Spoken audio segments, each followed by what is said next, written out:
9/a equal to 3 যদি হয় তাহলে a কিউব প্লাস 27 কত হবে? প্রথমত তোমরা এটা ভেবে নেবে।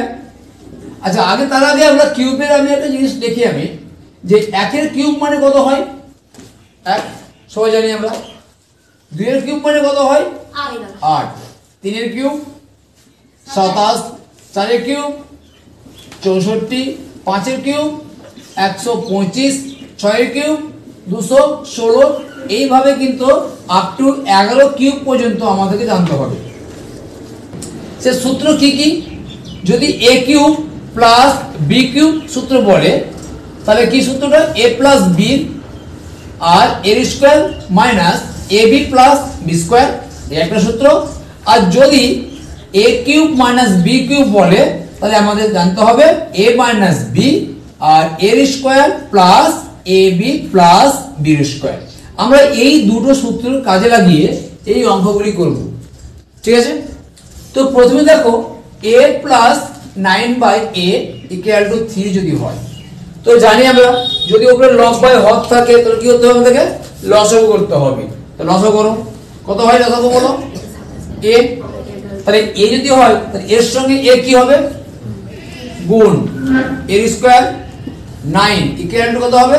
3।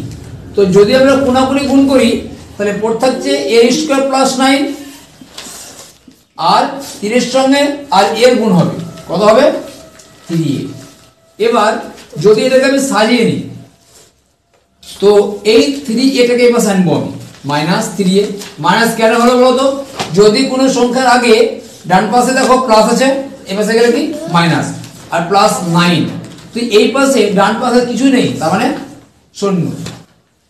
এবার যদি আমরা এক কাজ করি, দুই দিকে a প্লাস 3 আমরা গুণ যদি করি, a প্লাস 3 যদি গুণ করি তাহলে আমরা এটা করতে পারি না? a square 3 into a plus 3a square করতে পারি না এটা? আর এই দিকেও আমি a প্লাস 3 দিয়ে গুণ করব। এখানে লিখে দেবো আমরা কি উভয় পক্ষকে আমরা x প্লাস 3 দিয়ে গুণ করে পাই। এবার দেখো a plus 3 square minus 3a plus b square সূত্র কাজ তাহলে দেখো এখানে প্রথম সূত্রটা তাহলে a কিউব আর b কিউব। তাহলে এখানে a কে আছে?